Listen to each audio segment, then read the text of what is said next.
Hello, everyone, and welcome. It is debate night for us in Missoula, as we will spend the next half hour or so asking questions of the two candidates who want to be Missoula's next mayor. Joining us tonight is incumbent John Engen and challenger Jacob Elder. We appreciate those of you watching tonight on Facebook through KPAX or the Missoula Current and our KPAX streaming app, and being engaged in the election process. I am Jill Valley with KPAX. I'll be moderating tonight. The candidates were already briefed on the rules. I'm also serving as the time police tonight, but the candidates do know they have a minute to answer their questions and 30 seconds to respond. At the end of the debate, they'll get 90 seconds to state their case why they should be elected. We've asked the candidates to respect the time limits as well. Joining me tonight is Missoula Current editor and veteran reporter Martin Kidston. We have a set of questions to ask the candidates, but we are allowing time at the end for a couple of Facebook questions, so put those in the comments and our producers will select some of them, time allowing. We had an earlier drawing to see which candidate gets the first question, and it's Mr. Elder. So I now turn it over to Martin to get us going tonight. Good evening, gentlemen. The first question goes to Mr. Elder. Do you believe that the taxpayers of Missoula should subsidize more affordable public housing? So I think that taxpayers should have a say how their money is spent. I believe in neighbors helping neighbors, which means neighbors taking it upon themselves to go out and volunteer at our nonprofits, but also donate their money if they can afford to do so. Now, if you create the regressiveness, you are inevitably gonna put some people, force people into homelessness, because if you're pinching dollars trying to pay your bills and your taxes go up, well, your income isn't going up simultaneously. So that means you are likely gonna be on the fences of becoming homeless. So we ought to think about the people that are going to be impacted by this, by ever increasing taxes. Again, this is all on record. The mayor has increased our taxes each year he's been in office, with the exception of the last couple of years. Although the mayor went on to create other revenue streams in terms of fees and what happened, fines and all those things. But we're out of crisis, Missoula. We're facing a rising crime rate. We're facing a homeless epidemic. We're facing. Okay, Mr. Elder, we're out of time. Sorry. Thank you. This will be a time for Mr. Engen to rebut. So my answer to the question is yes. I believe that we have an opportunity to subsidize affordable housing, and we do so. We do so a couple of ways. One is through land banking, that is purchasing land and making it available for reuse and redevelopment, either through partnership with the private sector, or in some cases selling excess land at market rate and plugging that money back into our affordable housing trust fund. We subsidize all sorts of things important in our community, including the single occupancy vehicle. So it makes nothing but sense that we collectively would make investment in housing for our community. All right. Thank you, Mr. Engen. We're out of time, but my next question is for you. And we're talking a lot about housing. My question is, how do you solve for the lack of affordable housing? And realistically, how many more homes or apartments do you think we need to build or to create to ease the problem we're facing right now? So we have a housing policy in place that specifically calls out the number of units that we ought to be building and ought to be producing every year.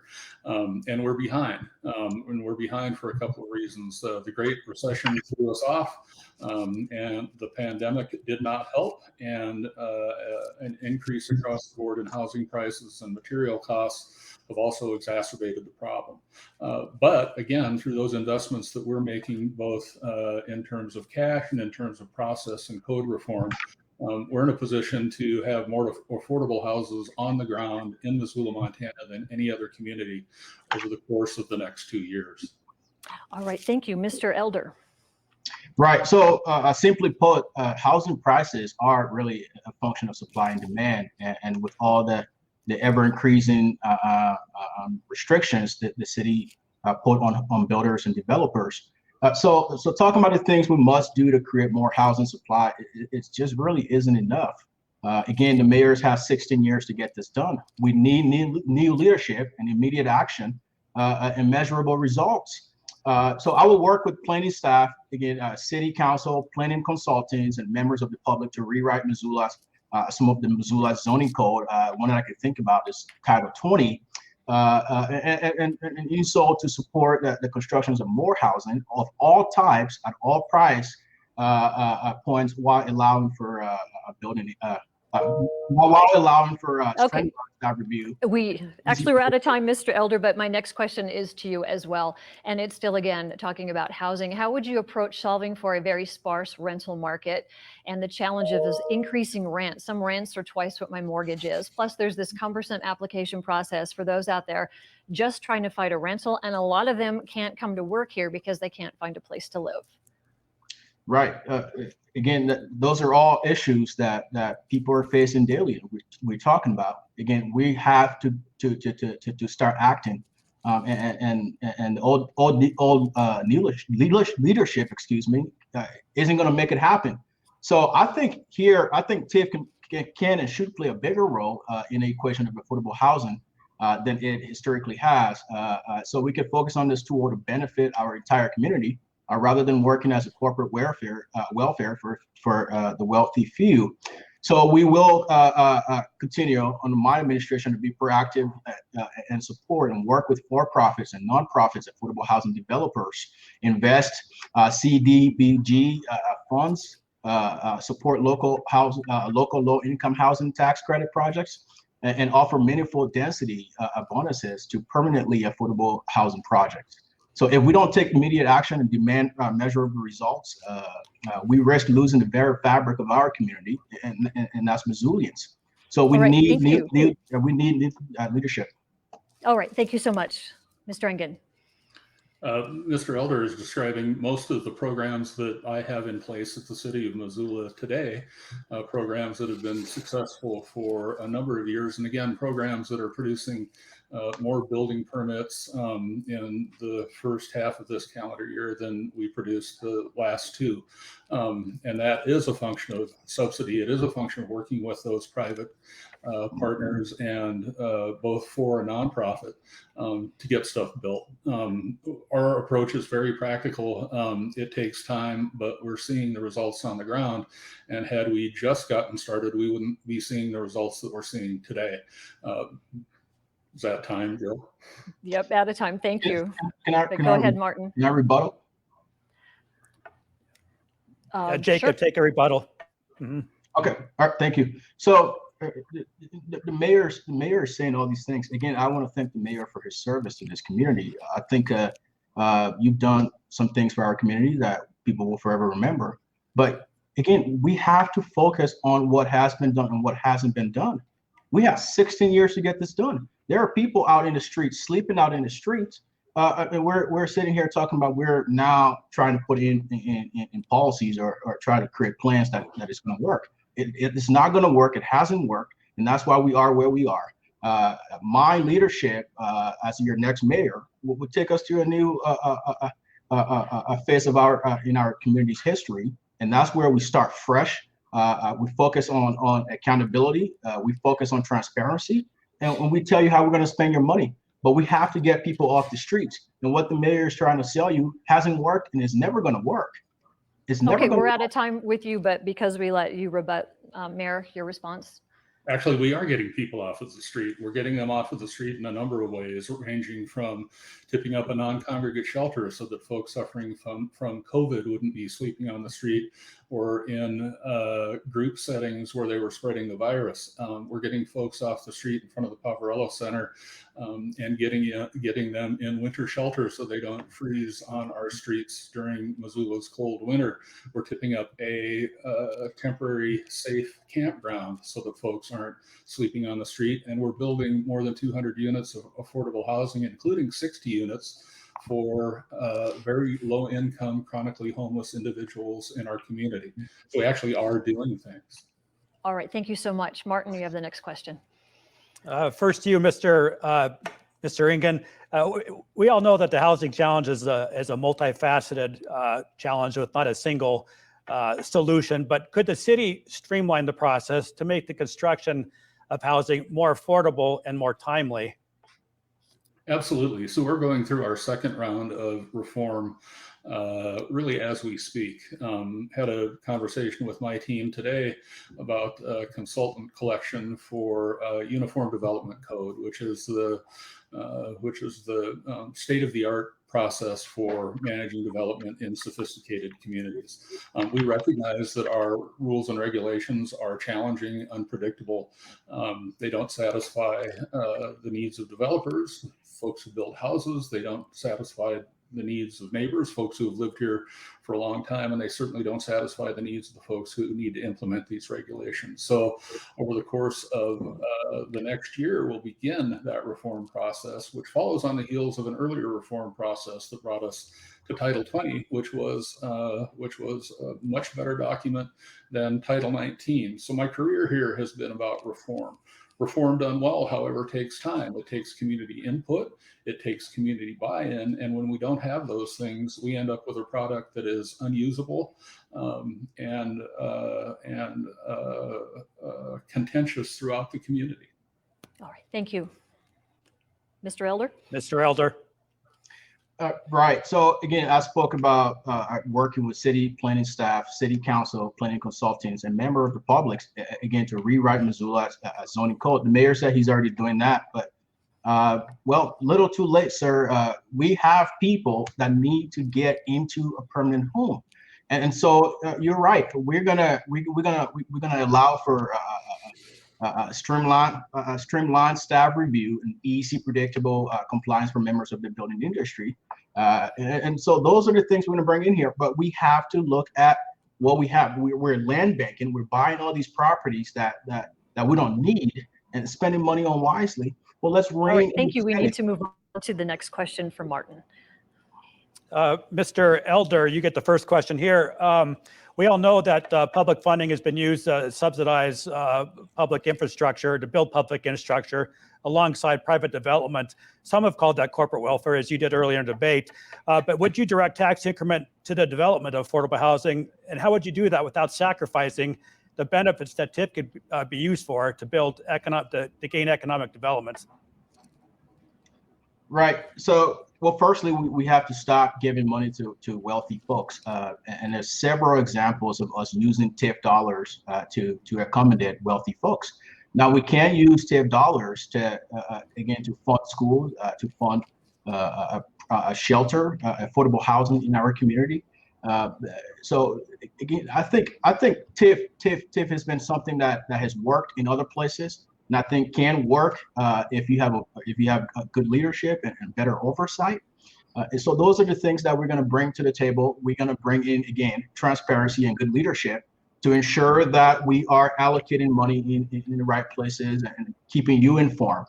But I'm in support of using some TIF dollars to fund affordable housing. Would you support that, just to follow up, to support economic development? To use TIF to support economic development? Correct. You know, that could be something that I will consider also. But my focus would be where we're getting people off the streets into housing, but we also are treating these people, treating the underlying issues that cause them to get out on the streets, and funding our schools so the next generation of Missoulians can grow up and receive good education to move on to do better things in the community. Thank you. Mr. Engen, your turn. So we invest TIF pretty heavily today in affordable housing. And in fact, there's not an affordable housing project on the ground that's happened in a TIF district that wasn't supported by tax increment financing and the Missoula Redevelopment Agency. One of the ways that we have those resources to support those affordable housing projects is also by engaging in investment in public infrastructure that supports economic development. Projects like the Mercantile Hotel, for example, which is now paying a rate of taxes considerably higher than what it was paying as an empty building. And that excess increment goes into repaying the debt for the public infrastructure, and excess over time also goes to fund other activities, including affordable housing within that district. So TIF is a grand tool. It's one of the few that we have. And when we combine it with our other strategies, including land banking, including time for that question right now, Mr. Thank Engen. you. Thank you. My next question is to you. All right, so the property tax bills are out and people are very wide-eyed. We were warned they were going to be high. Now, I know that's a legislative issue. That's the funding mechanism allowed by the state. But as mayor of the second biggest city in Montana, is there anything you'd be willing to lobby for on the state level to figure out a way to somehow lower this burden? Because it is painful and quite honestly driving people out of their homes. Their rents are up. Even, storage facility rents are going up because of this. My turn. Yep. Thank you. So we have rallied the state. We've offered the state a variety of options, including a stopgap measure that caps property taxes for certain individuals at the state level. This would be a legislative change. That went nowhere. Our advocacy for that local option sales tax, which again works remarkably well in smaller communities around the state, brings in new revenue and lowers property taxes, isn't on the table for the city of Missoula, nor for the other large cities in the state of Montana. So at some point, I believe the legislature will wise up. We will have tax reform, but in the meantime, we are left using the tools that we have and using them as wisely and appropriately as we can, finding that balance every year between the revenue that's coming in and the services that our residents demand. All right. Thank you, Mr. Elder. You're next for a rebuttal. Yeah. So often, again, we just heard the mayor trying to put all the blame here on the state as opposed to taking responsibility as a leader. Again, I think that's just disingenuous in a lot of ways because over the last 15 years, our taxes have increased each year, and each of those increases has been the mayor's recommendation, and the city council approved them. Again, I'm going to run through a quick list here where the mayor increased the taxes. In 2017. In 2007, he increased the taxes by 4.2%, and in 2008 by 4.82%, by 2011 3.5%. So the mayor gets the taxable value from the DOR from the state, and the mayor takes that number, increases the mill levies, and there goes your taxes. So the mayor has direct impact on it, and the reason that he's done so is for spending reasons. So I'm going to keep your taxes low. I'm going to keep it reasonable to where you're able to make a living and still pay your taxes. I think. Okay, thank you. Unfortunately, that was a complicated question, and you only had a small amount of time to answer that, and I appreciate that. I'm sorry, but we need to move on. The next question is to you, Mr. Elder. And, it's talking about basically, the spending, the cost of running the city obviously naturally increases every year as things get more expensive. If you were mayor, what would you cut to reduce the city's budget, or what might you do to hold steady to keep these taxes flat that could help people? Yeah, thanks for that question. So I would be very, very turned off from any new spending or anything that doesn't have to do with our city and why taxpayers pay their dollars for those services. The services that taxpayers are paying for, they're not receiving. So if we're fixing our roads, we're keeping our communities safe by, again, ensuring our police department is well trained and our fire department is ready to respond to crisis. Those are the things that I'm going to be focused on. When we can do that, then we'll think about other means or other ways of spending money. But look, I'm going to rein in spending. I'm going to keep spending growth consistent with the rate of economic growth, and that's to account for inflation and so that's what we haven't seen here over these years. We're spending like it's some free money that's given to us, and all we need to do is the pet projects the mayor is spending all this money on, all our money on. We'll cut those out of it, but we will also get in there and audit the different departments to see where people are spending unwisely, and we'll make necessary adjustments to move forward. I hate to cut you off, but I have to. Mr. Engen, your response to that question. Little unclear on what my pet projects are. I hear that over and over, but what I can tell you is that my fundamental responsibility is providing services to the community, and the way we do that is we hire professional people, train them well, and provide them with the equipment they need to deliver the services, in some cases life-saving and life-changing services to our residents. And the cost of delivering those services increases every year. So we are stuck with a choice. I either raise taxes based on a formula that reflects inflation and that I believe that Missoulians can live with based on the increased value of their homes, or we cut services. And I am not very interested in cutting services because I believe the services that we provide are essential to the quality of life, and all of the services work together to make this a great, safe community for people to call home. Can I respond to that? Yep. So the mayor said he isn't sure what pet projects that I'm referring to. We don't have to look far. We think about the Sleepy Inn. That's been a complete failure. That whole motel was deemed unsafe for people to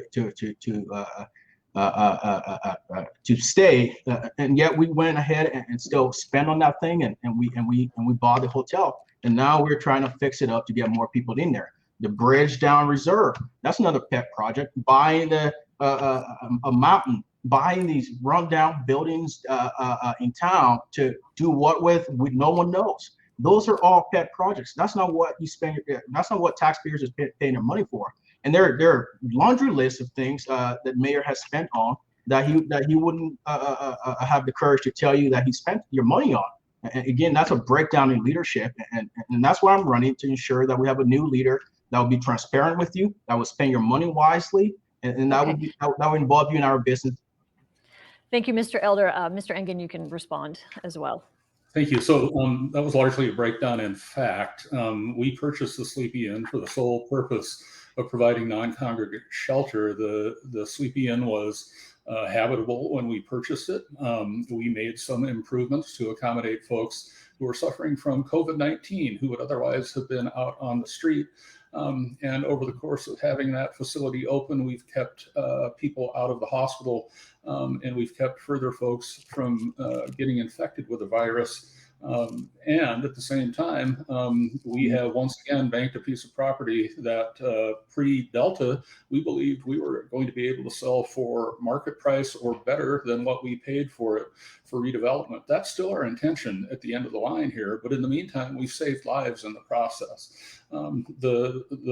The bridge across Reserve Street serves about 400 people a day because we have a counter on it. And the community came to us to use open space bonds to purchase Marshall Mountain because it is a part of community values. And if you've spent some time here in Missoula, you recognize that it is indeed a community value and something that. Thank you. Martin. Thank you. Mr. Engen, this one is for you. We all know that our paycheck pays the bills, and according to the Bureau of Business and Economic Research at the University of Montana, wages in Missoula are slowly ticking up. But that aside, what, if anything, could local government do to create a stronger economy and create stronger wages? Starts with a couple of things, and that is the fundamental nature of the way a community is run. Is it safe? Is it clean? Does it have an adequate transportation system? Are the schools attractive and safe for kids? Is there a variety of employment?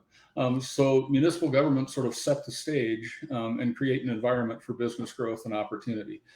We doubled out on that by founding the Missoula Economic Partnership, an organization designed to help local businesses grow and improve and expand in place, and also attract new businesses to be innovative, to support innovation. And so today there are more people working in Missoula County than have ever worked before. And those wages are going up as a function of the competition that's associated with high quality companies coming to Missoula and doing business. Thank you. Thank you, Mr. Elder. You know, it's not the government's role to create jobs for citizens. It's the government role to facilitate the process. And again, that's investing in our local businesses. Our local businesses are the backbone of our economy. I've said this time and time again. So one of the things that I want to do is this: I will work with our Chamber of Commerce, which the mayor doesn't have a good working relationship with, to ensure that we're bringing in businesses that are gonna help our community move forward in the future. but also bring in innovation that our younger generation can learn and be a part of. But our local businesses, again, they're the ones to be driving this thing forward. As mayor, I wouldn't have the authority to increase wages for anyone, but I will again provide tax incentives to businesses to ensure that they're encouraged to increase their wages. But currently, there's not a record number of Actually, people we're working. sorry, we got to interrupt People you are at not a working time at there. Hey, thank Go you. ahead, Martin. Mr. Elder, we'll start with you on this one. Another question on the economy. Do you support the private-public partnerships as a way to enhance development, not only residential, but also commercial? Yeah, I sure do. I sure support initiatives that are going to make our community better. And those are all things, again, that we have to get in there, start fresh, bring people together. Because I've talked to a lot of the people out there doing the work, and they don't have a good working relationship with the mayor. They want a fresh start. So I will work with all these initiatives to ensure that the work that they're doing can benefit our economy. But again, we're at a place where people are homeless. We're at a place where we have a rising crime rate. We're at a place where property taxes, your property tax bill is going to come out on the 31st, at the latest on the 31st of this month. Open them and see what I'm talking about. Your tax is going to go out of the roof. Those are the things that we should be talking about, and some of those questions are not being asked tonight. So we're at a crossroads, Missoula. We're at a place where you've seen what's been done for all these years, and we're at this point in time. Our living condition has not improved. It's gotten worse. The government has grown. The city budget has blown up, and again, you have to watch your back walking down walking around your neighborhood. These are the issues that we should be talking about, because these are the issues that are facing Missoulans, that keep me up at night, that I'm running to ensure that we can put a stop to and move in a new direction. All right, thank you. Mr. Engen. Mr. Engen. So let's take category A crimes, for example. These are the crimes that we report to the federal government. That goes into the large federal database that creates crime statistics.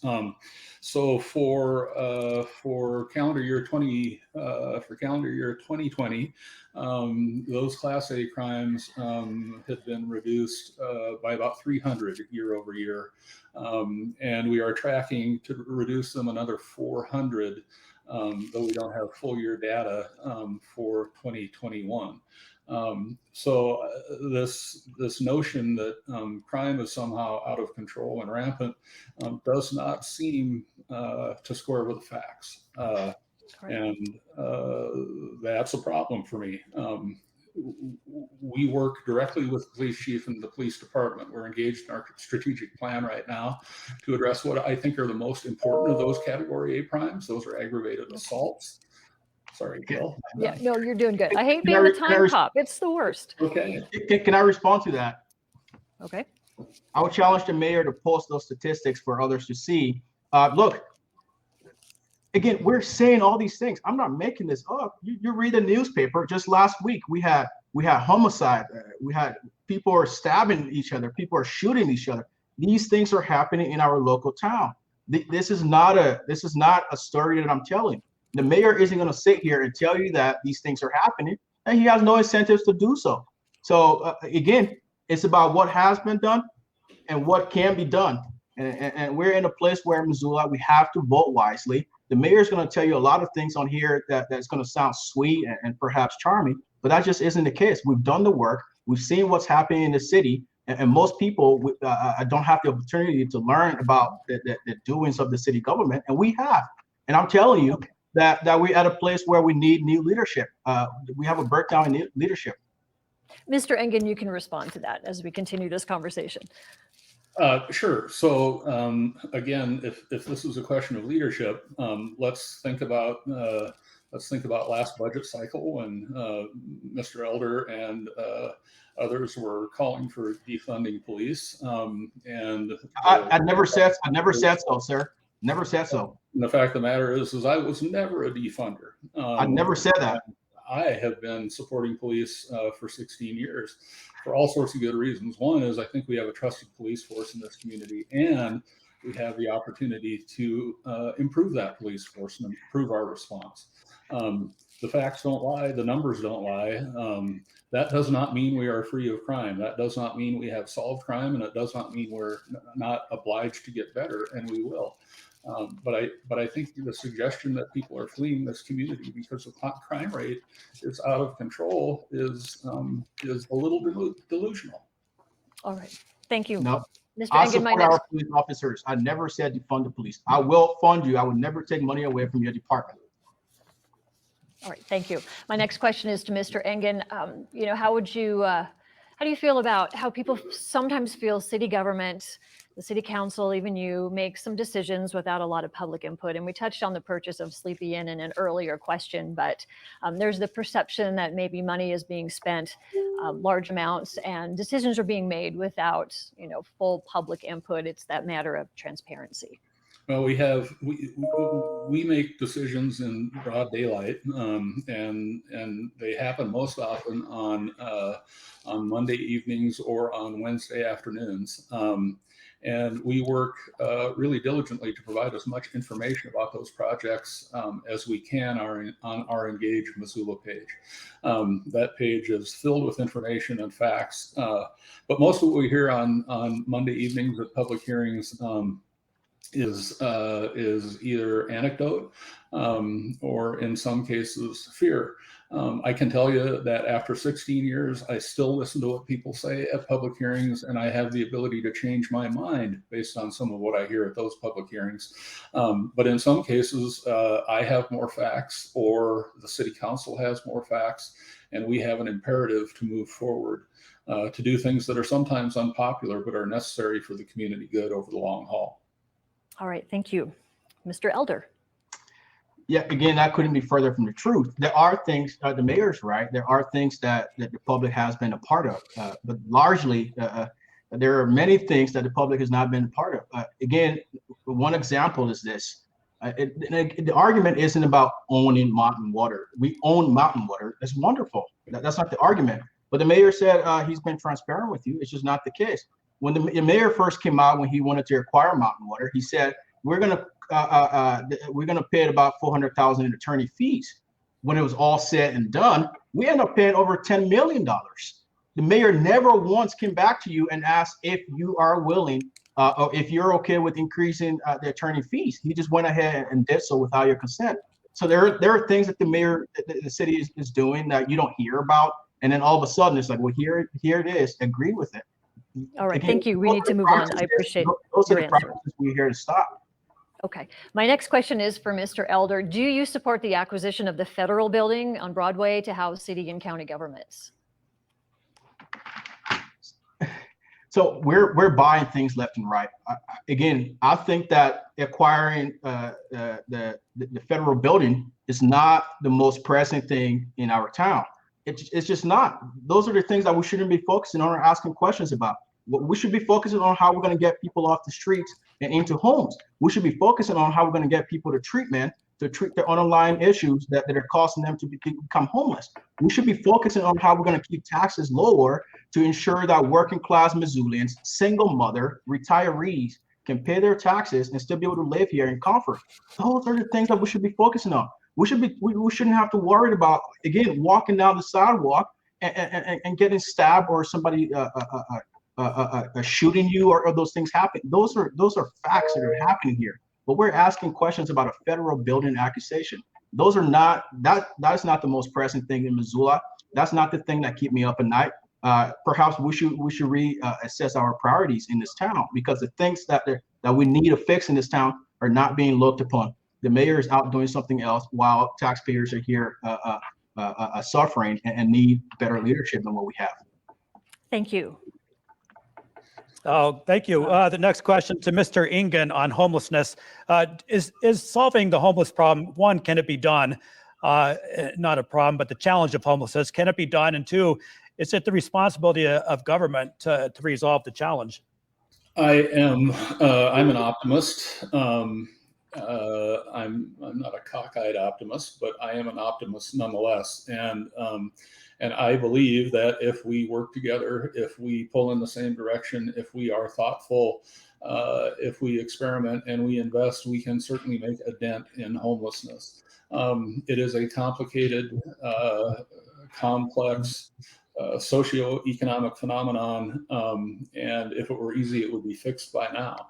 I can tell you, however, that I believe that if we have better treatment, if we have better access to mental health care, if we have kiddos who have a better start at the beginning of their lives, they feel loved, they're well fed,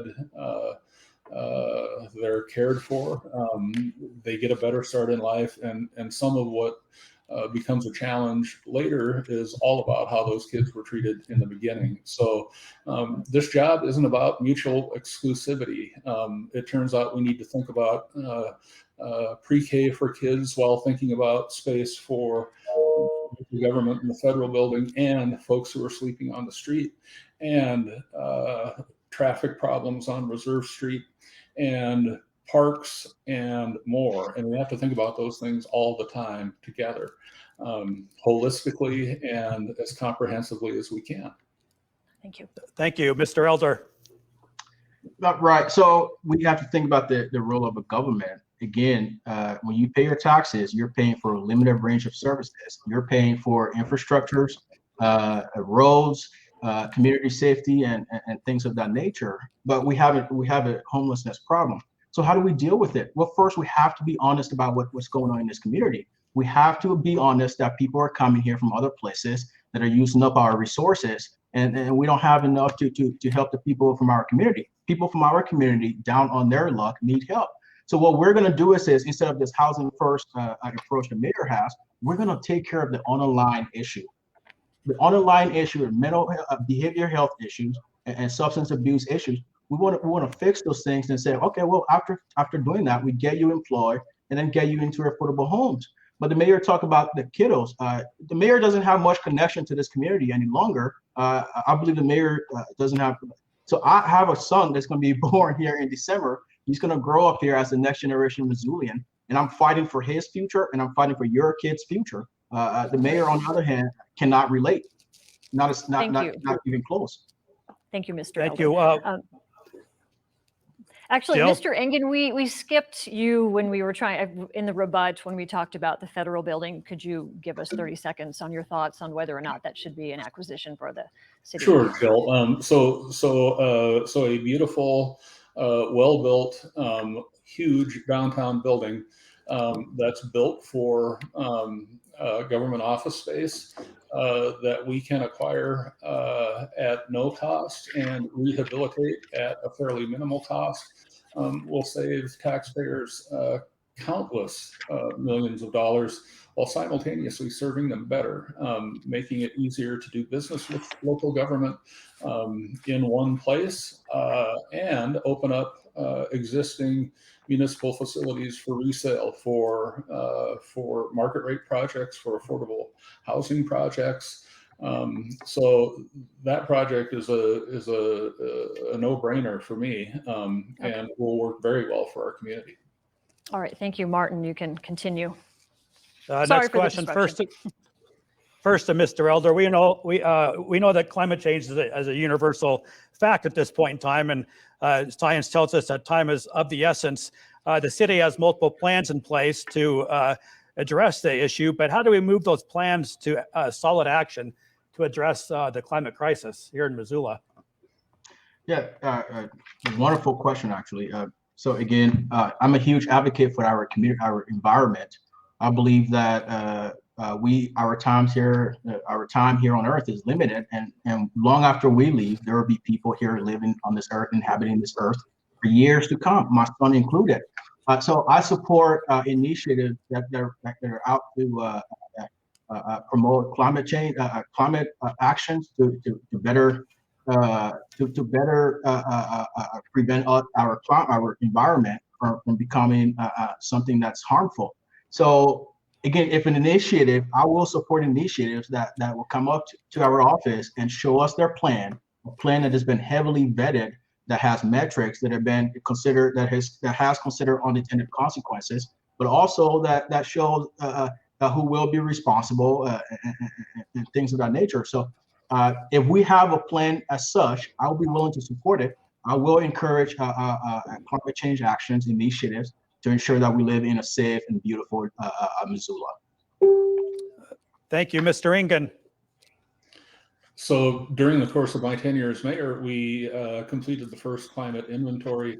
That led to our climate action plan. That was a plan that was created and vetted in community planning process, and it contains all manner of strategies for reducing our footprint. And we continue to march through that plan and implement that plan. In addition, we're adding initiatives as we go, as opportunities present themselves. For example, joined with Missoula County in a clean energy plan. Our intention is to leverage our use in order to acquire only clean energy to operate our facilities and fleets over time. We're making incredible investments in both our water system and our wastewater systems to save energy and reduce our carbon footprint. And I'm running out of time. Okay. You are, but thank you very much. All right, so now we're to the portion where we have a couple of questions. Even though this was a half-hour debate, we're now way past that. This is a Facebook question from Liz Maines. I'm going to ask it first to Mr. Elder. Do you support a resort tax in Missoula as other cities have implemented? Again, I think that we have to think about our economy and think about the place in which we live. We have a small community, which is what's beautiful, what makes Missoula Missoula. And oftentimes when we start thinking about all these other taxes that we can implement, the people that are going to suffer are, again, the folks that are pinching their dollars. It's the single mother, it's the elderly, or those folks. So one of the things that we talked about was implement this gas tax. Well, we don't have many people traveling to Missoula throughout the year. It's cold out here year round. So the taxes that we're thinking of implementing, again, just going to burden our indigent community members and drive more people into homelessness. So if the state is willing to implement a resort tax, I will be in favor of it. Until then, as mayor, I will ask Missoulan, I'll ask the people if that's something they want to look into. If they're okay with it, then perhaps we'll go ahead and do so. But let's work with what we have. We have these property taxes that are just out the roof. Your property tax bill, again, is going to come out at the latest October 31st. Take a look at that bill and then think about how you're going to vote in this election. These are the things that are driving our community sideways. Thank you. All right, Mr. Engen, your response to that. Yes, I would support a resort tax in Missoula. They work in every other community in the state. And at the end of the day, they rebate property tax payers while improving infrastructure. We have so many visitors to our community who don't contribute the way they should to support the amenities that they enjoy. And I will tell you that property taxpayers could use the relief all day long. All right, thank you. We have one more Facebook question, and this comes to us from Dale Doherty. He would like the candidates to define affordable, actual affordable when it comes to housing. What does that mean? What does it look like? And I'll start with Mr. Engen. Well, I had a very clever resident once tell me in a forum that every house is affordable as long as you can afford it. For our purposes, we look at area median income, and house is affordable to you if you're not burdened beyond about 30% of your take-home pay for that home. In Missoula, Montana today, there are a lot of folks who are below that line. Their wages and the price of homes are not in alignment. And we've been working on that in two ways. One is through our housing program, which includes reform and subsidy to bring down the price of homes and create inventory. And the other is through the economic partnership and creating a community where businesses are paying living wages that close that gap between what's in the market and what you can afford. They go hand in hand, and we've been working for the better part of 10 years bringing those numbers together. And we see wages go up, certainly not commensurate with housing prices of late, but when we see wages go up, that's a good sign. And when we see housing prices stabilize, that's a good sign as well. All right. Thank you, Mr. Engen. Mr. Elder, your answer to that. So the mayor is right. If you're making below a certain amount, I think 30%, and having to pay your taxes, then pay for housing and all these things, that's a problem. So the way I define affordable is if you are a young professional, young family, and you have to debate about paying your bills or putting food on the table, then things are not affordable. If you have to debate living in a one-bedroom shack with say 3 or more kids, that's not affordable. If you have to wake up and say, I can't afford childcare today because I have to work 2-3 jobs and go to school, that's not affordable. These are all the things that are happening here. Again, the mayor said wages have went up. That's no credit to the mayor at all. That's credit to the business community, and also the living condition again has not improved since 2007 when the mayor took office. It's gotten worse. Okay. So affordable is we're live here. actually out of time, Mr. Elder, but it actually works out okay because it's time now for the candidates to present their closing arguments. And we're actually going to start with you, Mr. Elder. You have 90 seconds to state your case why you think you'd be the best mayor for Missoula.